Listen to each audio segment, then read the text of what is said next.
Hello. My name is Kayla Kim Vodopek, she, her, hers.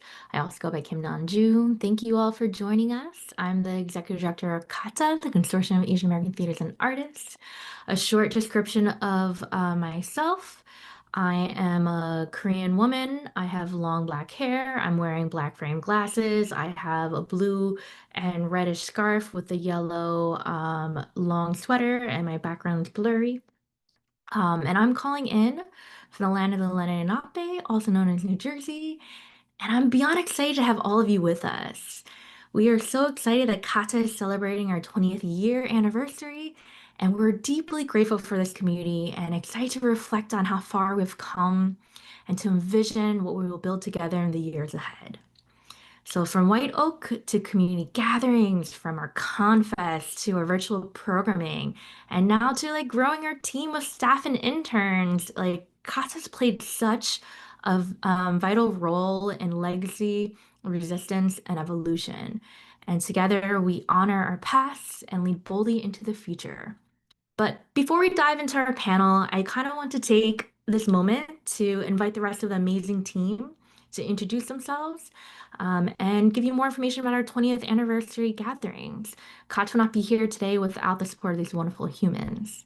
So I'm going to pass it to Sarah to do a nice introduction. Hi, everyone.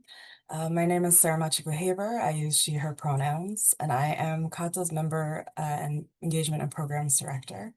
And I'm calling in from Queens, which is the unceded territory of the Canarsie, the Mangtinaycock, and Munsee Lenape. And I'm going to pass it to Kevin to also say hello. Hi, everyone. My name is Kevin, he, him pronouns. I'm calling in from Austin, Texas, the ancestral lands of the Yaqui, Apache, Comanche, and many other tribes.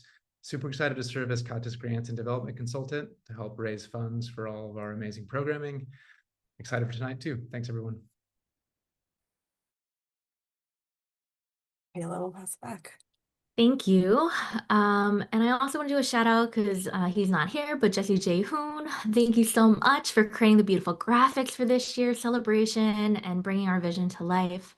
And also a special thank you to Hal Round for being a partner with us for all these CAATA conversations and excited for all the other future conversations we're going to have.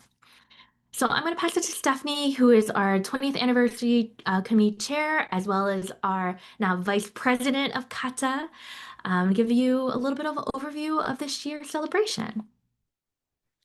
Hi, everyone. My name is Stephanie Lau. My pronouns are she, her, and I'm calling in from the unceded lands of the Tongva people in East Los Angeles.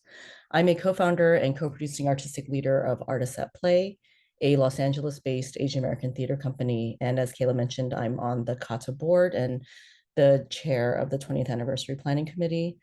As we were gathering to talk about what we wanted to kind of celebrate on for our 20th anniversary, we came to the theme of legacy, resistance, and evolution. And we have a mix of online discussions and in-person gatherings that honor our past, examine our present, and our dreams for the future. And the events are organized into 4 programmatic pillars that are spread out throughout the year.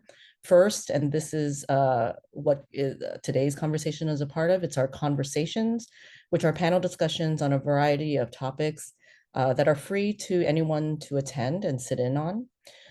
We have our in-person gatherings communities, which are also open to all. And right now there are in-person events planned in the Twin Cities, Boston, Washington, D.C., Chicago, Los Angeles, and New York City.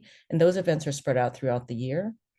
And then our members only events for CAATA members are called Connects. And these are a way for our members to connect more deeply and more specifically on various topics impacting American theater. Those are the kind of 3 programmatic events that we're doing. And our 4th pillar, which we just announced over the weekend, is the Godfather Prize and the Playwrights Festival. There's more information that you can find on the Godfather Prize and Playwrights Festival on our website at caata.net. But I'd also like to introduce Roger Tang and Kevin Burns to share more about those 2 new events.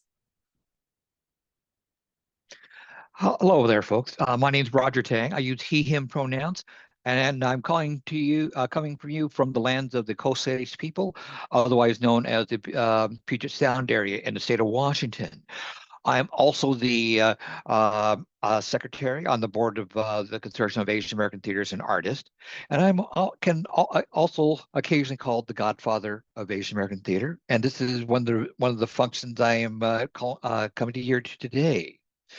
I think today's event is talking about the roots and the past and the base of CAATA, but this particular announcement is looking to the future. We are we are moving. CAATA is moving into becoming a more of a service organization, and the Godfather Prize, the National Asian American Theater Playwrights Festival, is very much a part of that service organization. Why the Godfather Prize and the Playwrights Festival? Well, Asian Americans are the fastest growing ethnic group in the U.S. Yet in cities like New York and Seattle, where we make up nearly a fifth of the population, we receive only 5% of theater roles. That's a big gap. Obviously, we're not getting help from the mainstream theater, so we're going to have to do it ourselves. More so, there are no prizes that exist to incentivize our artists. That we want to change as well. So we are establishing the Godfather Prize in Asian American playwrights to identify Asian American playwrights deserving of national recognition. This year, we will be having a National Asian American Playwrights Festival to focus on 8 finalists, and out of those finalists will be the winner of the Godfather Prize, which this year will be $1,000, and a stage reading of a fuller length work. How to become part of the Playwrights Festival, become one of those finalists?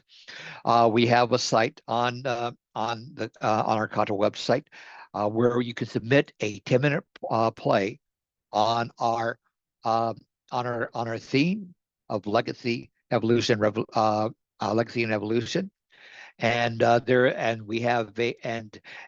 you submit your 10-minute play and an artist statement, and we will have 3 rounds of judging from initial screening to final to the next phase, and then 2 are the 8 finalists, which will become part of the National Playwrights Festival, which will be occurring in November. Notice I said this year's prize is $1,000. Well, we tend to do better than that because we need to incentivize our artists. So we will be establishing an endowment to take, and we hope to take that to 6 figures to beef up that prize money and make it a real incentive for our artists. This year, I personally will be matching the first $30,000 that come in. And to talk more about that, about that fund, and for our other fundraising effort, I can hand you over to Kevin. Hi again, everyone. Thanks, Roger. As we enter our 20th year, there's so much to celebrate, so much going on. We're launching new initiatives like the Godfather Prize. As Roger mentioned, he has stepped up in a tremendous way by not only founding this prize, but offering to match any donations toward the prize, dollar for dollar, up to $30,000. So we have links to those donation pages if you feel inclined to give to support that award for Asian American playwrights. You can give there. Additionally, as we again enter this 20th year, we have set a goal for ourselves to raise $20,000 to support all of our operations, all of our programs. We're here to serve you all. We love putting these programs together. None of this would be possible without you, but with donations, we're able to provide these free of charge. We're able to have pop-ups virtually, have regional gatherings through cities across the US, to have larger confests and convenings in alternate years. So as we plan for the future and even for this year, we have established that fundraising goal, and please do follow those links to give and support our work. Thank you. Thank you, Kevin and Roger. Um, so why are we gathering? So this gathering today and conversation today is about honoring our origins while remaining accountable to the present. Now, katas emerged because artists from our Asian American, Native Hawaiian, Pacific Islander, SWANA, MENA, and mixed race identities needed visibility, resources, and collective power in a field that is often erased and fragmented us. So today or tonight, depending on where you are in the world, we will honor leaders who built infrastructures, convened community, and took risks, often without guarantees or institutional support. So I am beyond honored to pass it to our board president, Leslie Ishii, who'll be facilitating today's conversation. Now, Leslie Ishii is a director, an arts educator, an advocate, a community builder, and Leslie is artistic director of Perseverance, as well as serves on the board of CAATA. And Leslie spent decades nurturing storytelling, collaboration, and cross-community work in the arts, bringing a wealth of insight on building solidarity across so many communities of color. So I'm very thankful to be able to introduce Leslie. Oh, thank you so much, Kayla, for that lovely introduction, and wonderful to hear of all of the 20th anniversary programming going on. I'm Leslie Ishii. As Kayla mentioned, I serve as the artistic director here at Perseverance Theater, and I am grateful, a grateful guest of the Tlingit here, zooming in from Tlinkitani of the Akwan and Takakwam peoples, and just grateful to be collaborating and building trust and relations with the Tlingit peoples and Alaska Natives of Alaska. I have black shoulder-length hair, Japanese American Yonsei, fourth generation. I am a descendant of great-grandparents, grandparents, and parents who were mass incarcerated during World War II in the U.S. concentration camps, and many of my relatives who were forcibly removed from the West Coast.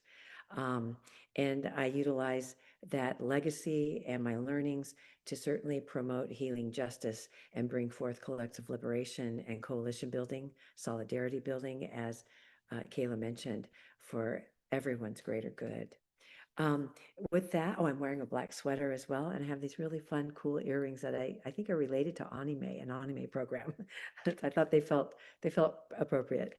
Um, so here we are today, as Kayla mentioned, why gather?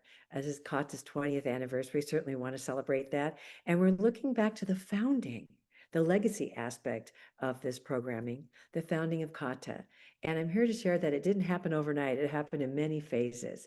So as we kick off this aspect early in the 20th anniversary celebration, we will be featuring legacy leaders to recognize the legacy of our theaters.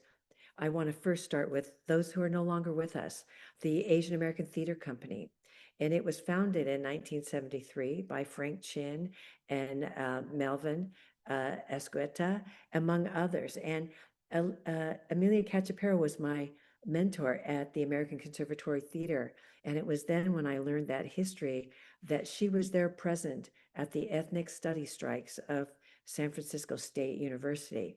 And our theater, the oldest Asian American theater, was founded on the heels of that strike. So with the idea of social justice in mind, and their specific demands, including the establishment of 4 departments, American Indian Studies, American and Asian American Studies, Black Studies, La Raza Studies, within a College of Ethnic Studies. And this empowered and greatly influenced what we now know and call BIPOC communities, and to make sure students are seen and heard, and our histories, as mentioned earlier, are not erased, but continue to be vibrant learnings from our ancestors that we bring forward. So beautiful that the Asian American Theater Company was founded on the heels of that ethnic studies strike at San Francisco State. I come from, in one of the earliest Asian American theaters, also Northwest Asian American Theater. And it was first called the Asian Exclusion Act, and was founded in 1974 by a group of Asian American students at the University of Washington. That its original name was the Theatrical Ensemble of Asians, or T. And it merged with the Asian Multimedia Center and renamed itself then the Asian Exclusion Act, and eventually under the leadership of B. Kirohara, who was my first artistic director eventually, she adopted finally the name Northwest Asian American Theater, and that was in 1981. And she named it that in order to, better reflect the regional scope and the ethnic focus. And I can share that I'm grateful that Roger Tang with Porkfield Productions is currently in residence at that space. And then we want to recognize East West Players, which is now the longest running professional BIPOC theater in the US, or as Native Indigenous call it, Turtle Island. And that was inspired and was created on the heels of the Watts riots in Los Angeles. And that was established in 1965 by Mako, Ray Creevy, all these names, Beulah Kuo, Soon-Tak Oh, James Hong, Pat Lee, June Kim, Guy Lee, and Yet Lok. And it originated as a place where Asian American actors could perform roles beyond the stereotypical caricatures that were being limited, in Hollywood. So it was beautiful to see Mako, as he served as the first artistic director there, working for decades to train and nurture several generations of playwrights and actors, as the other theaters did as well.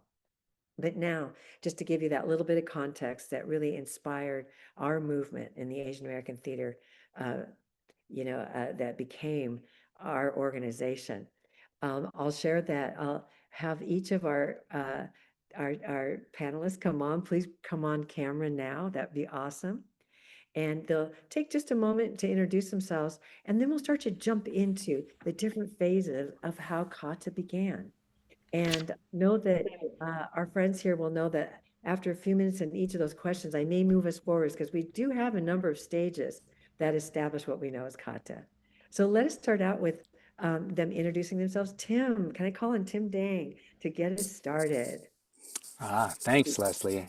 Hello, everyone. Good evening. And well, actually, it's only 3:20 out here in Palm Springs, where I am currently based, but I lived in Los Angeles for the longest time, since the 1980s. And it's so surprising that when I think about the work that I've been involved with, I have now worked over 4 decades as a theater director and producer and an arts administrator, as well as a cultural diversity and equity advocate. I was the producing artistic director of East West Players for 23 years, from 1993 through 2016. And I have also served as an LA County Arts Commissioner for the County of Los Angeles, as well as taught at the USC School of Dramatic Arts and the AMDA College for the Performing Arts. And I am so happy to be asked to participate in this panel.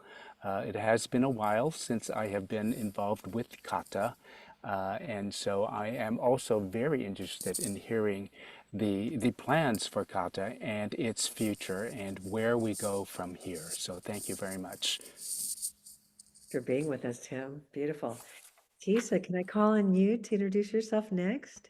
Thank you. I'm not seeing myself on camera very fully. Maybe somebody can shift the, but I am Tisa Chang. I am the founding artistic director of Pan Asian Repertory Theater, now in our 49th milestone season. And we will celebrate our 50th anniversary in April 19th, 2027. Pan Asian is the first and oldest professional theater on Asian American theater in New York City on the East Coast. And I'm very proud that we collaborated with so many and worked with so many wonderful artists, such as Mia Katigbak, who then later founded NATCO, and of course, Jorge Otol and Ralph Pena, who founded Mayi.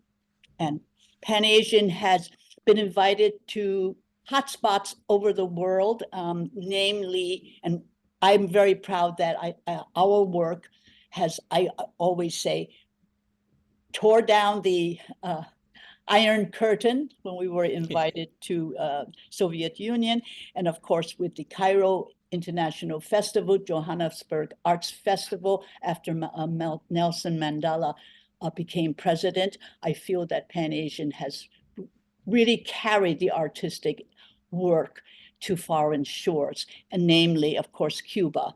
2 trips to Cuba, Pan-Asian toured in Havana with Rashomon. Again, building bridges. And building bridges is actually how we all met at White Oak, the 5 theater companies then at White Oak in 2005, and which spurred the talk, the gauge of Asian American artistic impact and scope and collaboration. And has been very important. Tim has been East West and Pan Asian and MOO in Minneapolis. We have really talked a lot about collaboration, which led to the first National Asian American Theater Festival in New York City. That is, and the 3 founding companies that incorporated it, of course, are Pan Asian, NATCO, and MAI, and that is the legal beginnings, legal for that became CAATA later. Yes, we'll dig into some of that too. We'll dig into that in this conversation. Yes, beautiful. Yeah. And there were there were biannual, every 2 years, a major festival in a different city. That was the goal. And so the 3 companies in New York in 2007. Then I think we went to Minneapolis with MOO hosted, and then to California, LA, which East West hosted, and then to, I think, Philadelphia. And CAATA blossomed and became something even larger and even stronger. So just to wind up about Pan-Asian is because Pan-Asian has always purposefully chosen the name Pan-Asian, all inclusive of Asia. Our stories, songs, music, celebration are all influenced by the root countries. And of course, now we have probably nurtured 3 generations of writers, actors, designers.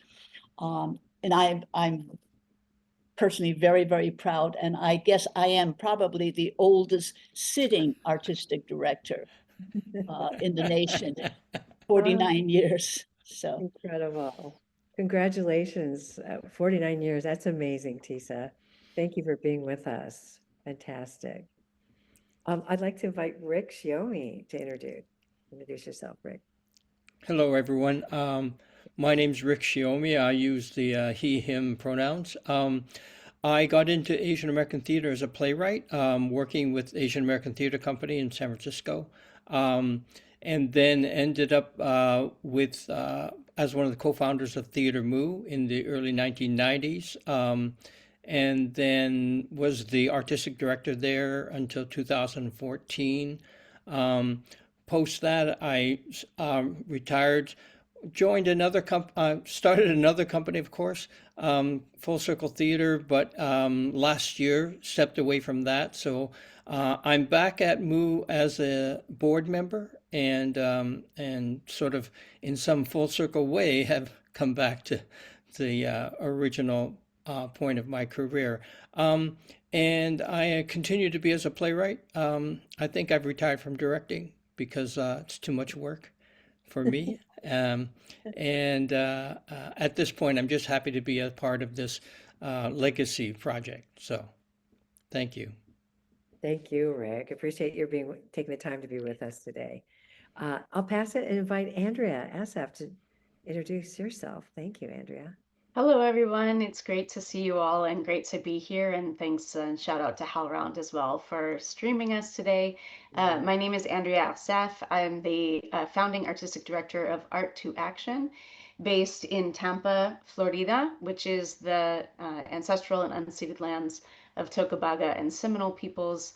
And I welcome she, her, they pronouns. I'm an Arab American cisgender woman with short black hair, wearing a black black button down with a collar, and on a virtual background that shows our beloved Florida swamp behind the Art to Action studio. And it's always an honor to be in the conversation with CAATA. And I was on the founding steering committee, which became part of the founding board. And we will talk about that history in a little bit. But I thank you for having me with y'all today. Beautiful. So glad you were able to say yes. I know how busy you are. And thank you. I'd like to invite Stephanie Lau to please introduce yourself. Hi, real quick. I'm an arts administrator based in Los Angeles. I started my career as an LA County arts intern at East West Players. Thought it was really fun and cool and just kind of stuck with it now for 25 years. I've worked at organizations like Center Theater Group, the Ford Amphitheater, and currently at the Latino Theater Company, which operates the Los Angeles Theater Company.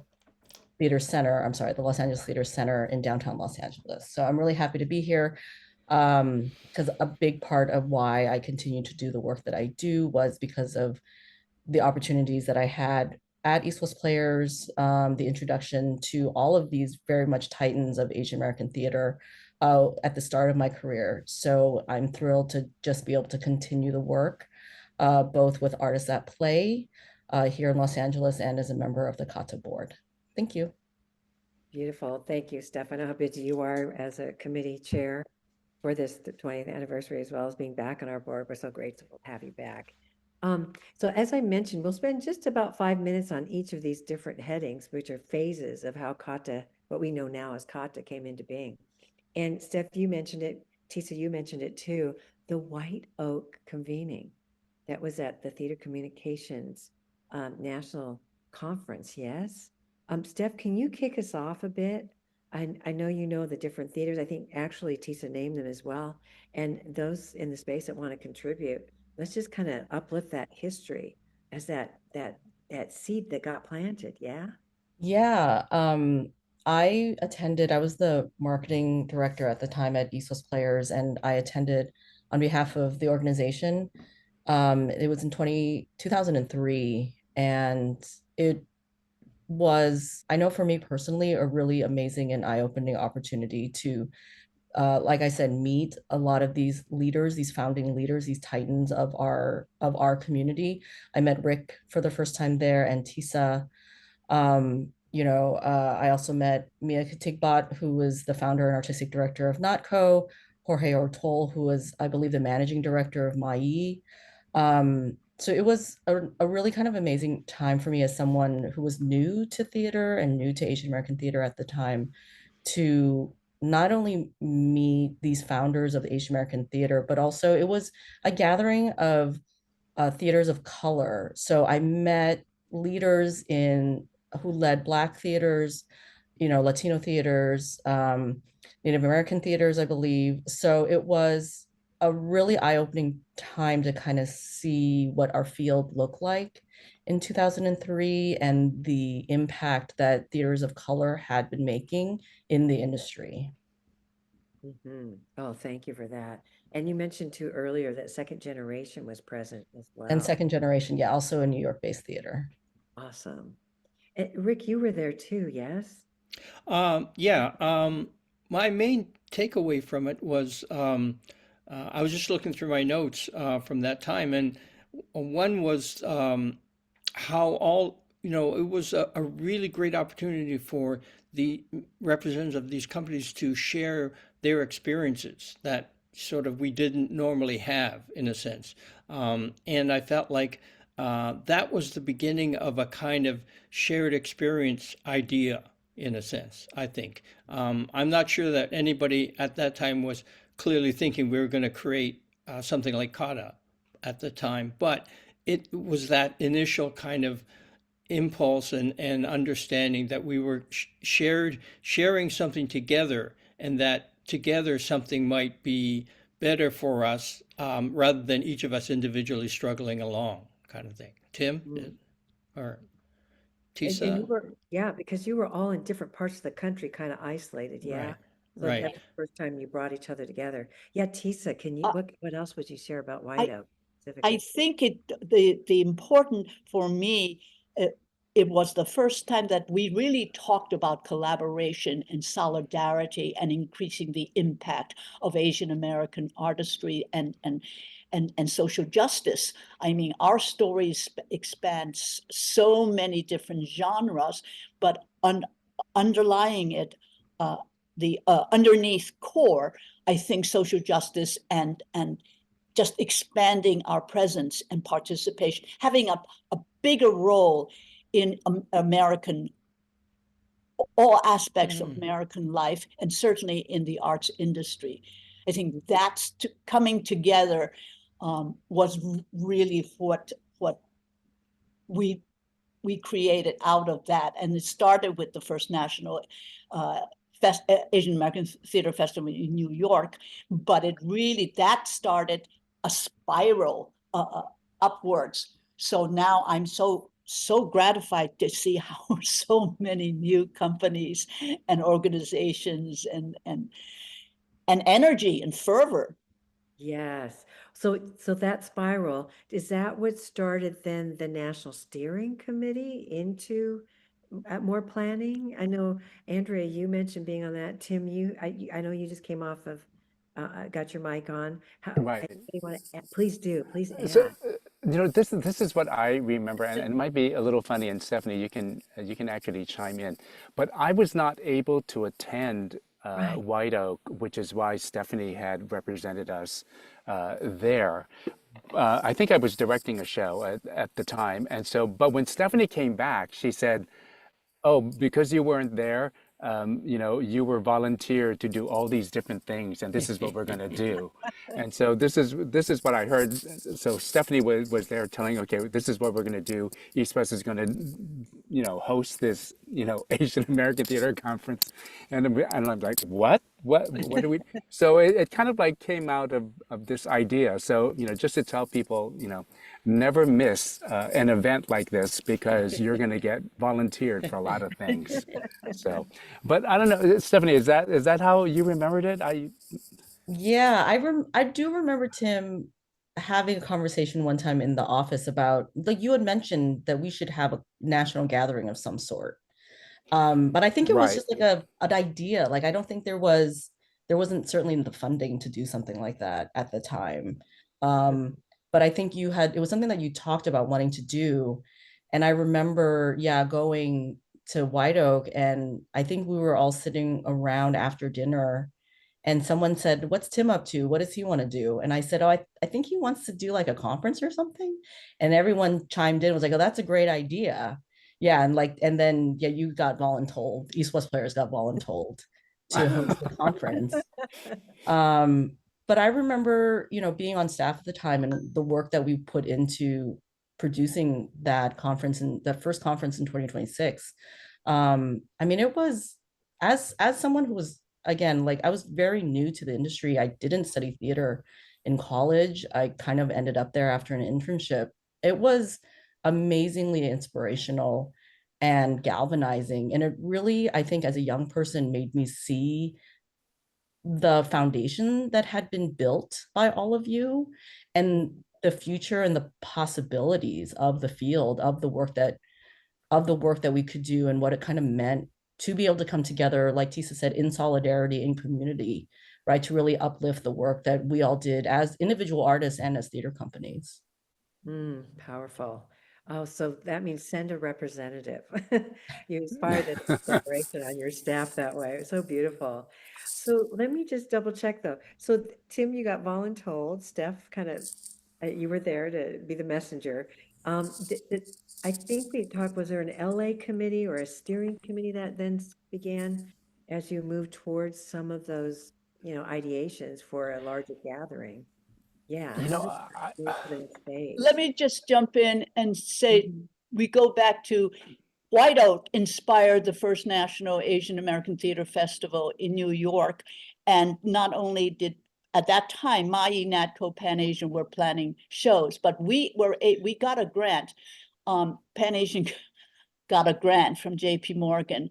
And we were really able to bring in, I know East West came out to do a show, Moo came out, CAATA came out. So we were able to invite the national artists, and that was the whole spur to subsequent convenings and festivals that led to CAATA. Well, actually, before that happened, it is correct that there was a conference at East West Players in Los Angeles, because the festival, TISA, was in 2007, and the conference at East West was actually the year prior in 2006. And there was a national steering committee that was formed.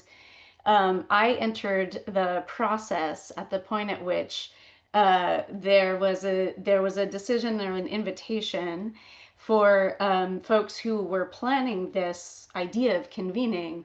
After that seed had been planted at White Oak, there was a gathering at the National Performance Network annual meeting at NPN. And so several of us who were NPN members at that time, I was the artistic director of New World Theater, which was an NPN member. Also, Pangea World Theater was there. Asian Arts Initiative in Philadelphia, led by Gail Issa at the time, was there.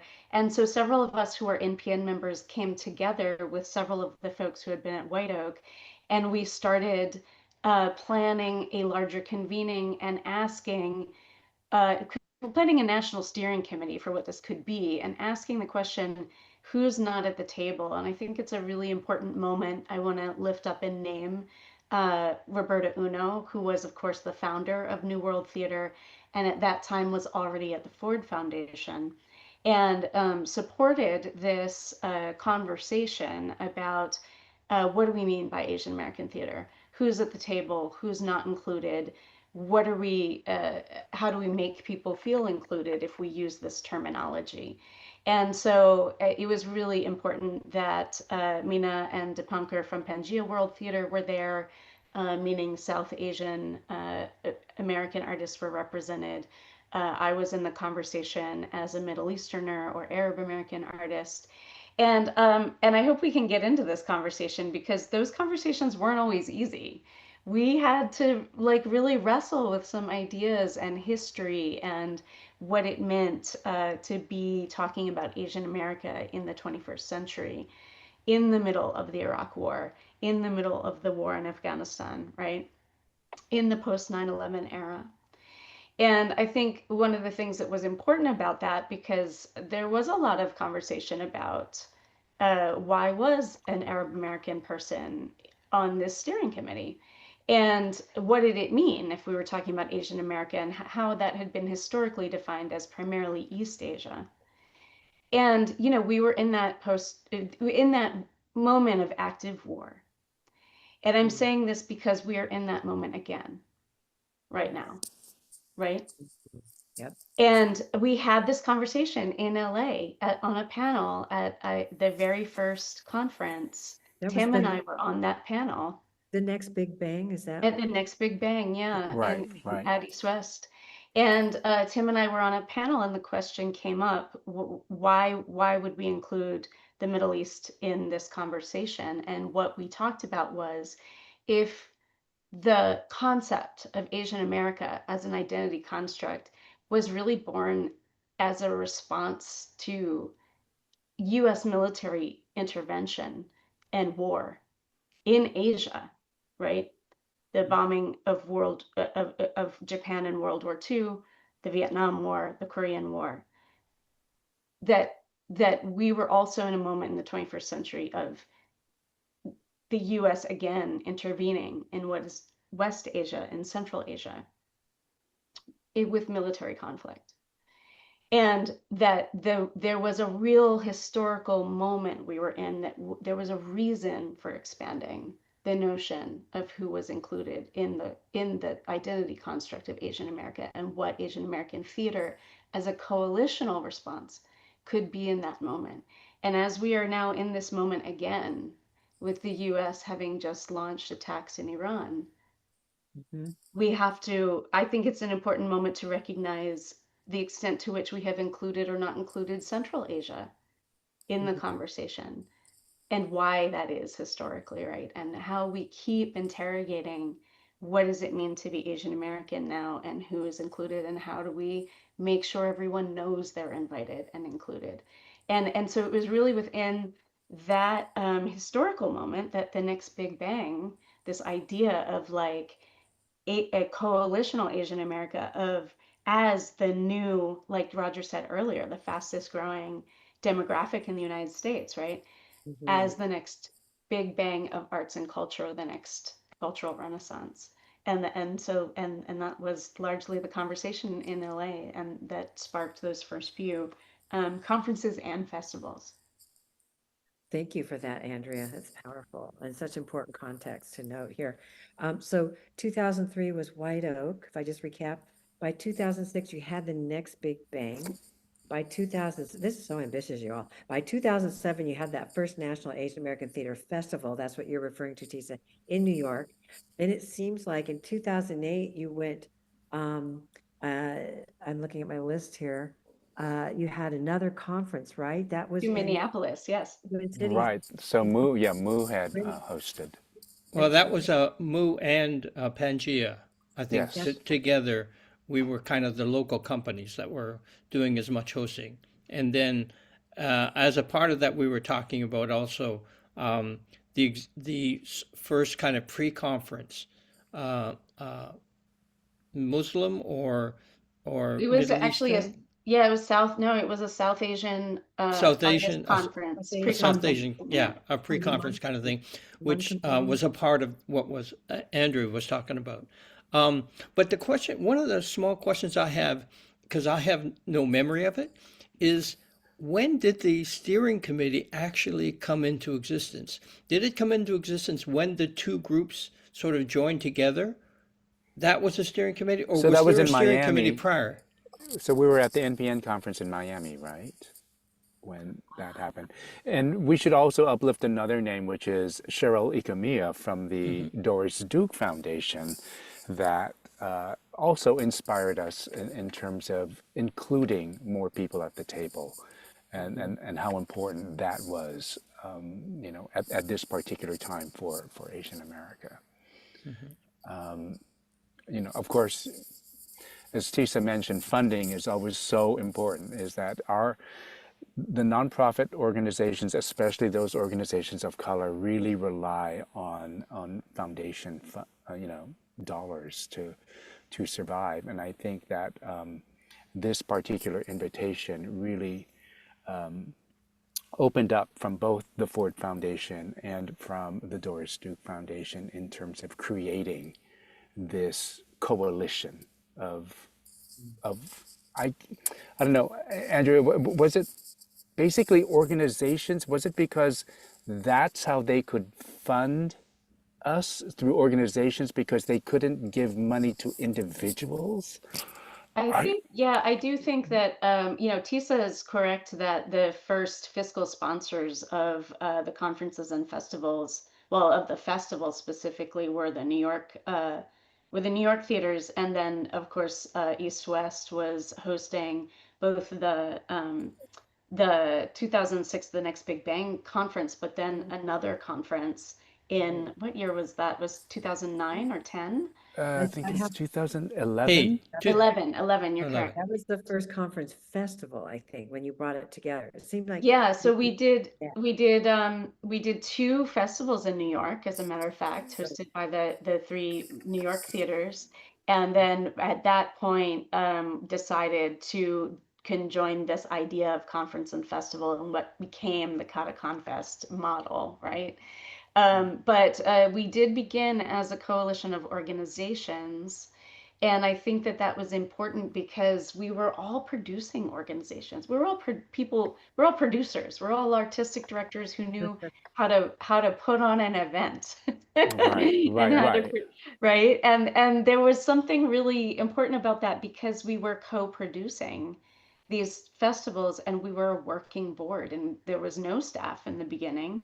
There was really just all of us coming together to make it happen and make it part of our seasons and make it part of what each theater was committing time and resources and vision to together. Yeah, and it seemed like your different regions where you are certainly could speak to your populations, your communities too. Like the Hmong community, Southwest Asian community in the Twin Cities. You mentioned, Rick, Shaping Our Voices, I think. Was that the title in 2000? I think it was. Yeah, shaping our voice and vision, A vision, the yeah. title. And also, as a part of that, I remember going to like the McKnight Foundation and getting funding from them for that because that's a special. And then, fortunately for us, the Guthrie at that time was very generous to give us space, basically free space to host the event there because the Guthrie at that time was trying to create its own here we supporting the community kind of thing. So it was a kind of a good opportunity at that point. So there was opportunities for funding and support within that our community, which was very valuable to us. I think Mm. it's also interesting to look when we look back at the history of the Confests.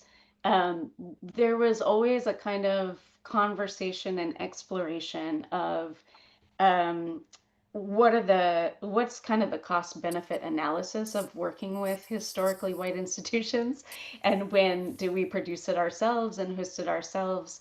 So for example, when we had a Confest at Asian Arts Initiative in Philadelphia, it was 100% in their building, and it was a very community centered, community owned space. And then we had other conferences where we were collaborating and hosted by the Guthrie or by Oregon Shakespeare Festival later. And all of those models have different challenges, right? In terms of, on the one hand, are organizations that are really owned and led by our community sometimes have less capacity or fewer spaces, or challenges that are logistic. And then when we're partnering with PWIs or historically white institutions, we're also navigating how much that staff understands about our community and what their historical relationship is and whether our community feels welcome in that space or not. So I think that CAATA has really learned a lot over the years about those different models and how to navigate all of the different possibilities. And I think as a national service organization, we have a lot to offer in that regard. Absolutely. I'll share. So 2009, we went back to New York for the festival. Then 2011, like we mentioned, went back to Los Angeles to become that more conference festival combination. Then I think you all were figuring out in that space of time, I think every year is a little too much. I'm gathering and fundraising and all that as it was catching on. So we didn't have the next one until 2014, and that was the Philadelphia. And then at that point, that's when I started to come into the picture. Tim kind of recruited me because I was doing an assistantship in directing at Oregon Shakes. Well, maybe we could do it at Oregon Shakes because we had a great ally, to your point, Andrea, Sharifa Joka, who was running the FAIR program there, fellowships, assistantships, internships, and residencies program. And she said, "Oh, we got to have you all there."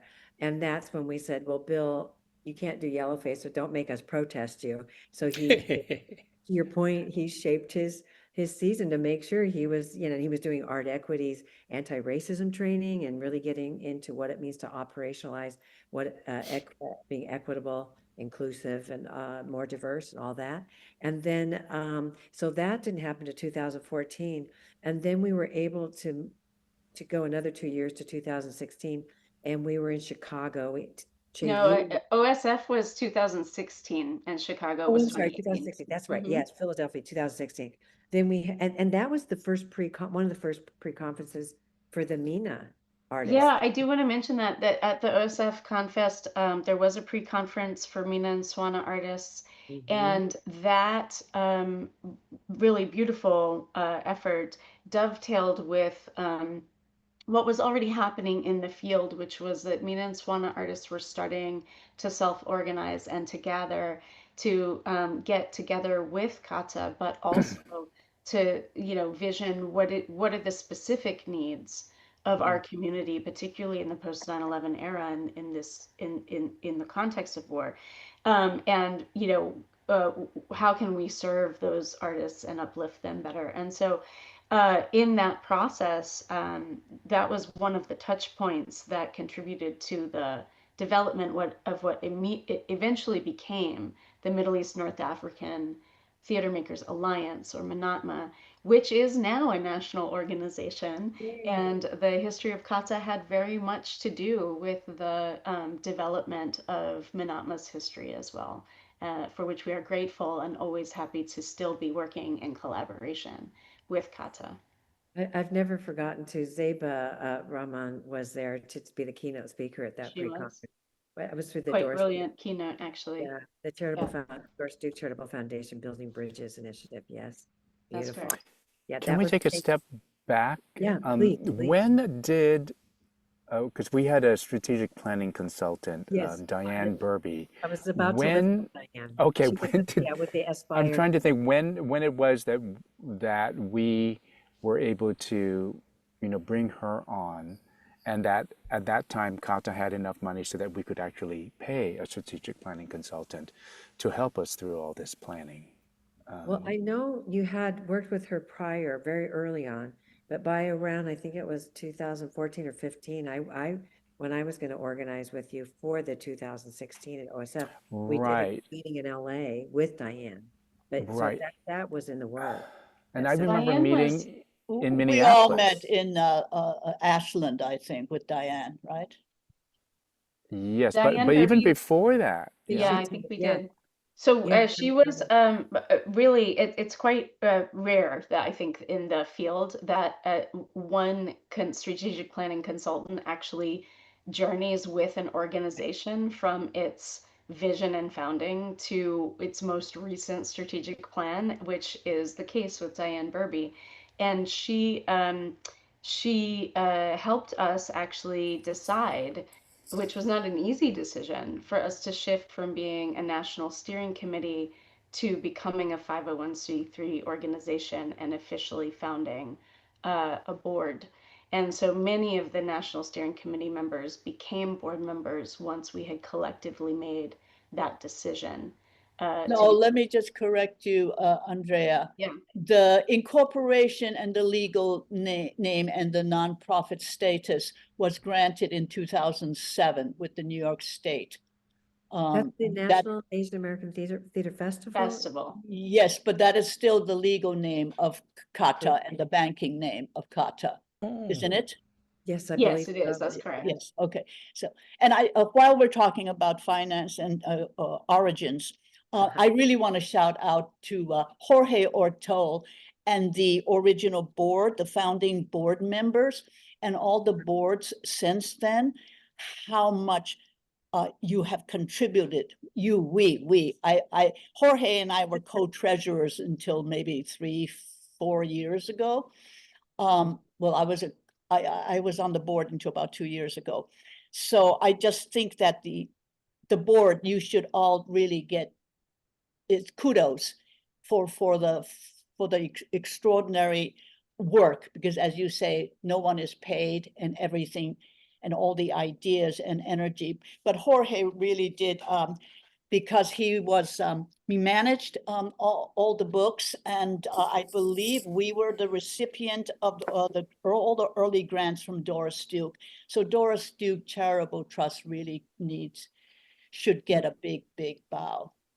Yes. We are very, I think that what is now CAATA is really, we're so grateful. Yeah, I also want to mention there was, you're correct, the incorporation was that early and was under the name of the festival. But I believe it was under the fiscal sponsorship of the New York organizations for quite some time, including NATCO. NATCO was the fiscal sponsor, I think, right before we shifted to a 501c3.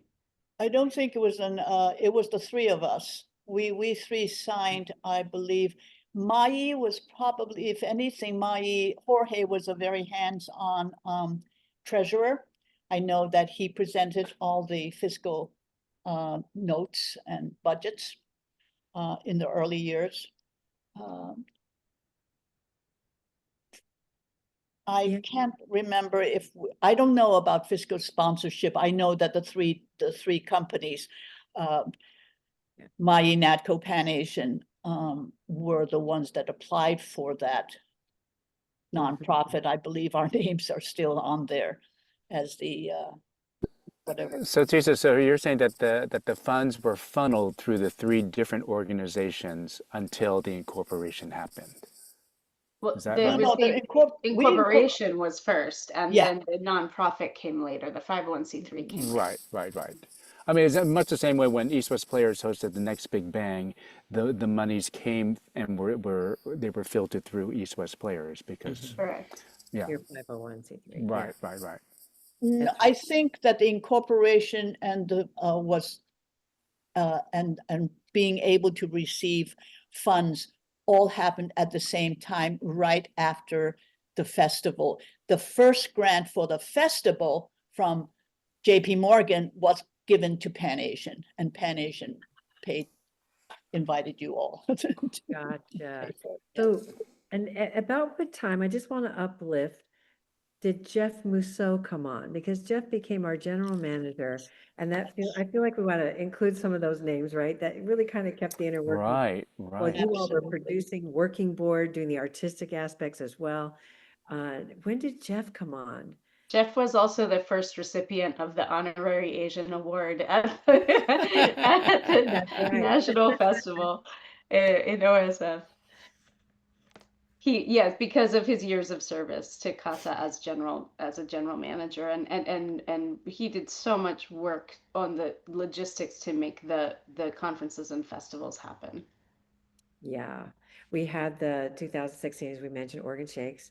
Then 2018 was another one of those interesting models where, like I was mentioning, Che Yu was at Victory Gardens at that time, and we also partnered with the DePaul University Theater Department and held a lot of the conference breakouts there. That's when the Hawaiian delegation was invited. Dr. Haile Baker, also our board member, gave the keynote, and we had the No Aloha Poke protests. So there was just a lot of community organizing, continued activism. And then, of course, in 2020, COVID hit and we went toward virtual programming. But in those, I know when I came on that 2014, 15 through before COVID, I believe we were established as a nonprofit by that point. Yeah. Yes, we were. Yes. Okay. And I want to lift up that that was a major shift in 2018. The really intentional inclusion of a Hawaii delegation, Yes. and how that led to a shift in more Pacific Islanders and Native Hawaiians being included in again that another moment of expanding who do we include in the notion of Asian America now, and which continues to be a complex conversation, right, about Native Indigenous identity and its relationship to Asian immigration in the Americas. But that moment of coming together and supporting the protests really built relationship and built trust, which eventually led to the Confest in Hawaii. That's right. And we had planned, I think by the time, like we often do, by the end of one of the conference festivals, by that point, Confest, we wanted to be able to announce the next location. And I believe with that delegation, which is also where Tim and I had one of our early convenings of different leaders for building this sort of ad hoc BIPOC coalition, sharing funders, helping each other with resources for sustainability. By the end of all that, that conference, Hawaii was inviting us to come there for the next Confest, to University of Manoa, University of Hawaii Manoa, where Dr. Haliopua has the Hanakayaka Theater Group within their larger, theater department. So we have just about 15 minutes left, and I want to make sure we hear from each of you around what you think for our future leaders. But before that, can we move to just our founding board members, a bit about CAATA, how we went to the Consortium of Asian American Theaters Artists, that history of shifting to what we called CAATA, and again, those board members, and how that supported further transformation. You started on to that a bit too, Andrea, already. Yeah, thank you for naming that because as Tim said, we started as a coalition of organizations, but when we started really articulating the vision of what we wanted CAATA to be as a national organization, we had to recognize how many individual artists there are in the field who don't have access necessarily to organizations and wanted to start to think about, let's make an organization that is built to serve both organizations and artists, hence Consortium of Asian American Artists and Theaters. That was the moment when that shift really happened to make sure we were including individual artists as well. I'm recalling at the, I think it was the Chicago, it might have been Oregon Shakespeare in Chicago, that era of when we started to also have breakout sessions so that if we had affinity groups, they didn't conflict. So folks who were of biracial or multiracial identities didn't have to choose that dilemma of, oh, I don't feel this enough, or now I have to choose, and I'm actually a complex, identity. So that was really transformative as well. Yeah, and the LGBT community as well, and much more so involved in being able to really look at our intersectionality of identity. Yeah. Anything else about CAATA in general as you moved to that expansion? How it formed, what changes you noticed happened, or what felt important at that What time? are your goals now? You as president and Stephanie as vice president. Andre, you're still on the board. I think Mina's still on the Roger. You've been Actually, Mina and Nitrajan and I have rotated off the board, and we're no longer board members. And we're just like cheerleaders in the field now for the CAATA's future. But Roger is still on ever important secretary. Did you say, Andrea, that CAATA has its own nonprofit incorporation now? Yes, CAATA is a 501c3 currently. Okay, you mean separate from First National AA No, Festival? no, it's still, if correct me if I'm wrong, but it's the National Asian American Theater Festival doing business as the Consortium of Asian American Theaters and Artists. Okay, so it's still the First National AA Festival. Okay.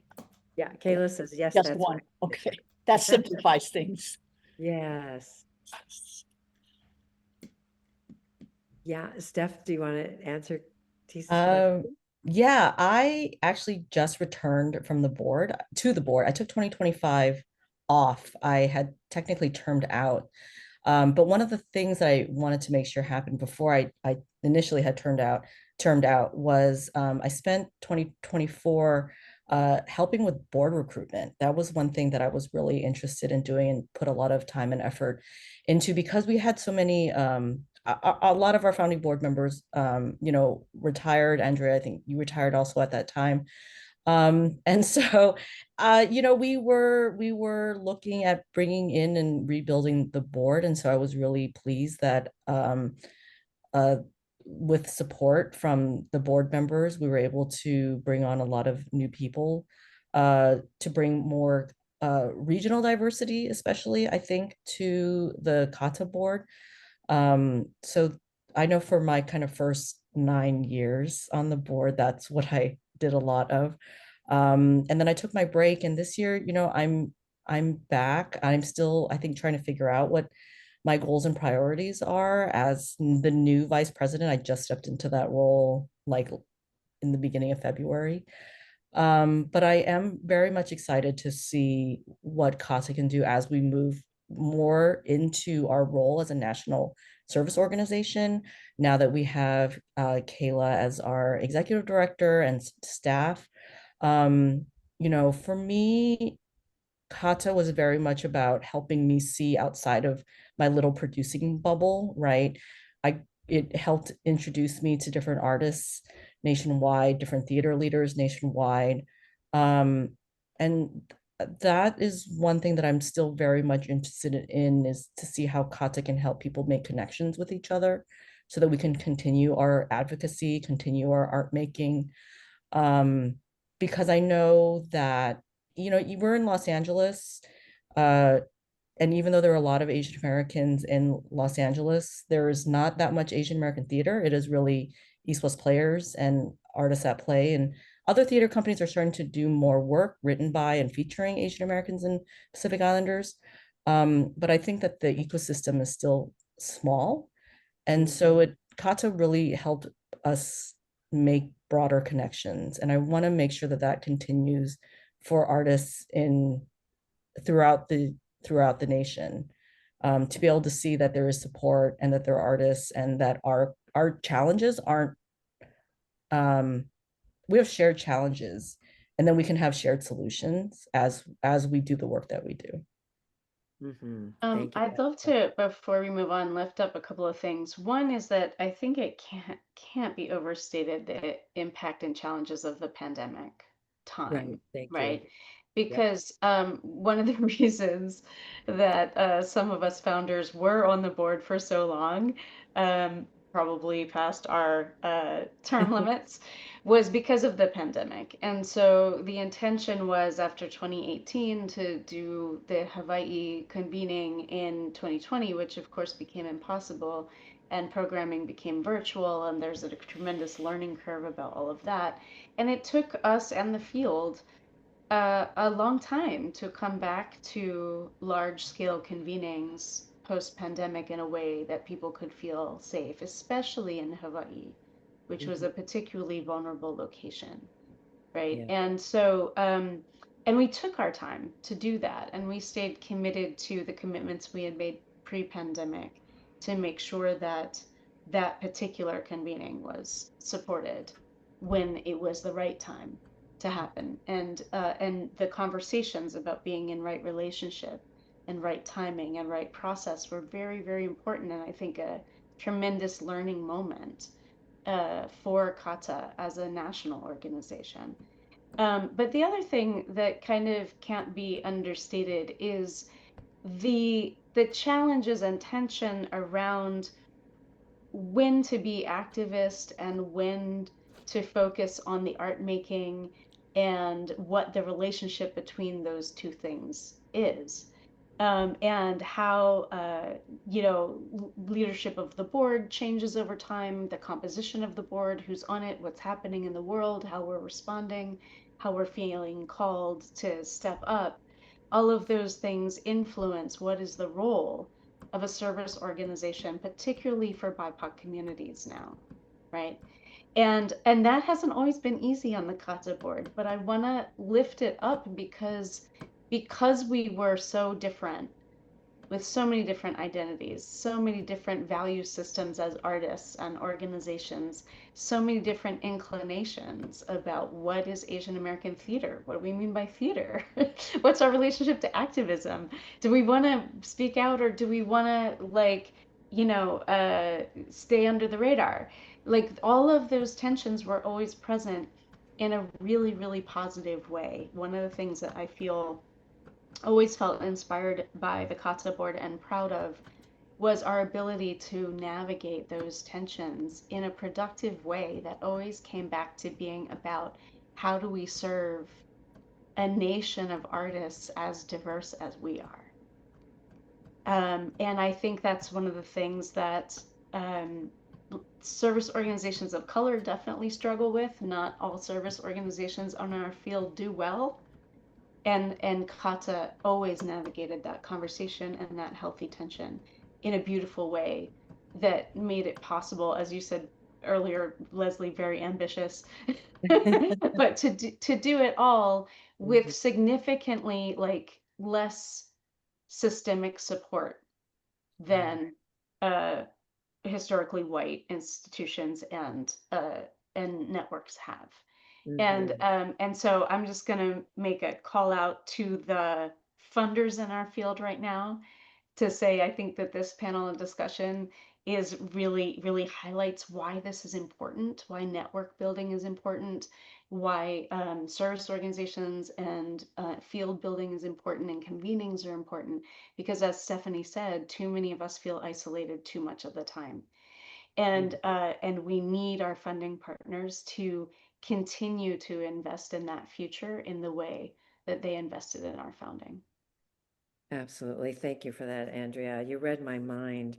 Um, Can that, I just add just yeah. about connections? I just wonder if I can do a shout out to Snail, Desai, and Randy, who were so instrumental again in the trajectory and spiral of kata and all the festivals and convenings. And are we in touch with them? Because I think perhaps kata can benefit again by also staying in touch and in association with some of the past Absolutely. leaders. Victor, yeah, Mayag, Victor, Snehal, Randy, we do stay in touch. Yes, thank you for that. Um, Beautiful. And you did read my mind because during COVID, here we are in this health crisis, and then Atlantic, it'd be hard to say, but Atlantic shootings happened. And so we came together nationally and with the Asian American performers, group in New York as well. And we were able to have incredible programming over Zoom and with Asian Pacific Islander psychologists that helped us through those traumatic times and with, upstander bystander training where families could come on Zoom because a lot of our elders were finding they were being targeted just out on the street. How do we support getting skills building? And then we eventually were able to have a virtual showcase because we had slated many artists to perform in Hawaii, and that wasn't going to happen. So we could still pay them, highlight their work. And to your point, Andrea, thank you for lifting this up. We were able to carry those learnings forward about decolonizing and what does it mean to to plan the next one when we're thinking about our dear colleagues, our community members in the Twin Cities.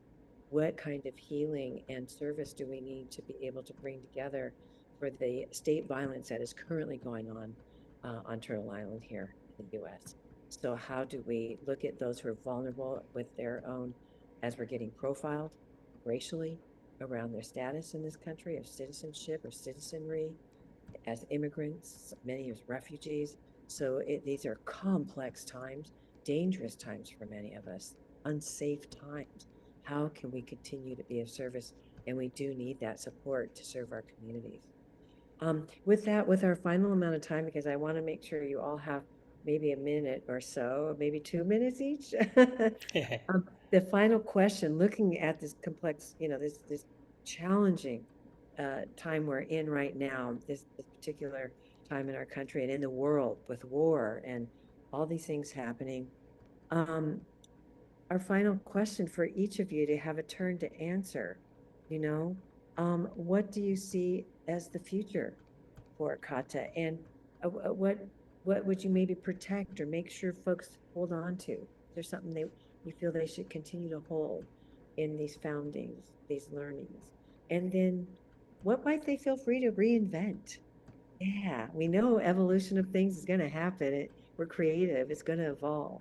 So what nuggets should they hang on to? Maybe Kayla and team and all of us still very active in the field, many of us, but the other artists and theaters, what might they feel free to reinvent? Anyone want to jump in? I'll go first. Okay, cool. If that, oh, go ahead, Rick. Oh, okay. For me, this session really has created for me the sense of it's kind of kata. I feel like is kind of at a point where there's a kind of a call out or a challenge to the next generation of leaders, in a sense, in that I'm now at the age where I'm involved in a number of legacy projects. That may be good or bad, but and one of them is a festival in Vancouver that I was a part of the first 5 years, and next year it's going to have its 50th anniversary. But what's so impressive to me is that they're now in like their third or fourth generation of leaders. And a couple of years ago, I went back to the festival, and I was amazed at several things. One is how well organized it was, way better organized than when we started. Two, it was much larger than we ever had it before. And three, there was this tremendous social justice element to it that they are very conscious of the community they're in. They're very conscious of working with the people of that community that where the Japanese Canadian community, in a sense, has not been in that area for a while, but they really, when they come in, they really have decided to be there on a year-round basis and to really work with the local community. So I've just been impressed by that sort of generational leadership transition. And even at Moo, you know, I left 10 years ago, more than 10 years ago now, and we've been through now 3 new leaders. You know, we're into our 3rd new leader. And so it's really like I see now, everyone used to fear founder syndrome or sort of leadership transition. But I actually now, looking back, say leadership transition is a great thing. It's a great opportunity for people to come forward, for the generation behind you to come forward and really assert their sort of vision and their kind of leadership. And so I sort of feel like now is the time, like as people like Andrea, but I always said I'm one of the first people in and one of the first people out, kind of thing. And you know, but gradually over the last 10 years, that transition of leadership is happening. But now we're kind of at a critical point where that next thrust of leadership, we want to really encourage and call out to them to say, here's a grand opportunity for you. Right, and to Rick's point, I mean, you know, just having Stephanie here, you know, who started off as an intern at East West Players, and to see that, you know, she is also one of the co-founders of Artists at Play now, and hearing that Fran DeLeon, who started at East West Players in a show back in the 1990s, is now artistic director of Theater Moo. Yeah. You know, so again, seeing that connection is really important. And speaking of connection, you know, I felt like when I had first talked to a number of theaters prior to the beginning of a conference, many of those artists that I visited in San Francisco and in New York and just felt like they didn't have a home, an artistic home. Many of the South Asian artists didn't feel like a place like East West Players was inviting to them because, you know, like how Andrea said, it was you know, primarily East Asian, and you know, that kind of like hit me, you know, on the head, like, you know what, you're absolutely right. You're absolutely right. And so that's when this whole notion of home became so important, and how can we connect everyone nationally, right? And eventually we had people coming from London and Singapore coming to our conference as well. So that was really important. So I'd like to see how this next generation continues that idea of connection, but for what purpose? I mean, it could still be about finding a home, but things are just so much more complex these days. And, you know, what would be the reason that CAATA would help bring all these people together? What would be that connecting idea? You know, I remember when, I think it was Andrea and Gail Issa did something on the first day of Next Big Bang, which was mapping, wasn't it mapping? And how we were all connected, and we used like the entire theater, the audience and stage, and how we were all connected somehow, whatever the mission that was stated, we were all connected and we were all having a great time, and somehow that just brought us together and was really a nice way to start the conference. Well, with America democracy on the brink, and America sending out very divided signals, and I would say that connecting with the international artists is a very good way, prudent way to go. I remember we did talk about inviting international artists, so maybe that is a prong that can be explored more. I think that all of us are now working in an environment of uncertainty, and with signals coming out of Washington, D.C., it is very disheartening sometimes. But that spiral keeps going up. Yes. Thank you, Tisa. Beautiful. Yeah, Andrea.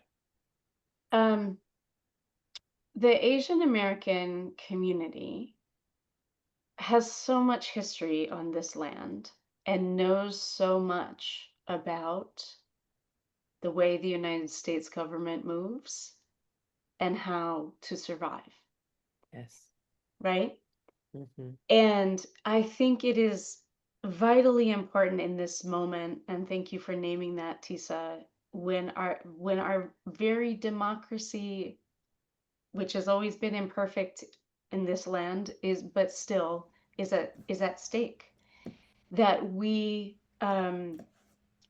connect each other's histories and movements and knowledge across communities, that we make connections between the Chinese Exclusion Act and the travel bans that are happening now, between what they used to call the internment camps and what they call detention centers now, which are both forms of concentration camps, That's right. literally by definition, right? That we, the Asian American community, has always known how to navigate the xenophobia of this nation, the United States. And now the one of the primary targets is the Latinx community. In Minneapolis specifically, it's been the Somali community, right?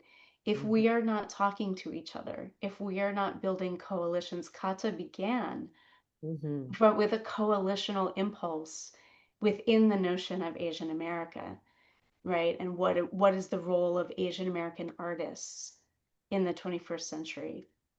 So that needs to continue to be grounded and solid and expand even within our own notions of what is Asia or Asian Americanness. And at the same time, we have to be building coalition with other communities of color and other immigrant communities and communities that are being targeted. And globally, I totally agree with you, Tisa, that those, and we are now positioned because of the internet, because of what we learned through the pandemic, to make those global connections and sustain them in new ways through technology, right? So I think the challenge for CAATA in the future is really multifaceted, right? Of how to continue to gather and convene and build our own community while increasing our connection to other communities, both on this land and, of course, our indigenous communities, and supporting them as well on this land and globally and internationally. Yes. Yes. Thank you, Andrea.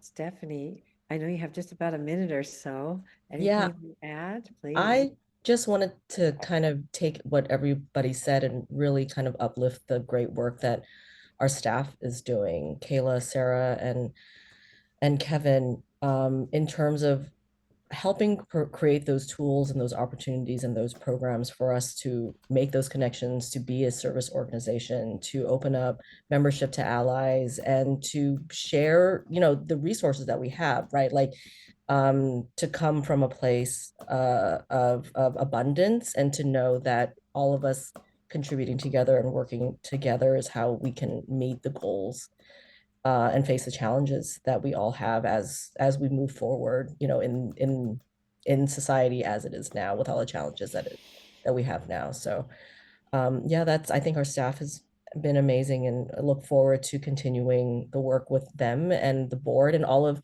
you as former board members, founding board members, as we continue in our field. Well, thank you, Steph. Well, this is my opportunity too, to say thank you to you as panelists. I've got to witness how you stayed on the board, rolled off, came back, so that you could see us through to these 20 years, you all, 20th anniversary. Congratulations. You planted those seeds, you watered like mad, and it's really blossomed into this important organization. So my deepest gratitude for you taking the time today to talk about this history. Like I mentioned earlier, the founding was in phases. It wasn't just an overnight decision. It was quite an evolution. And now you leave us quite a legacy. So thank you so much.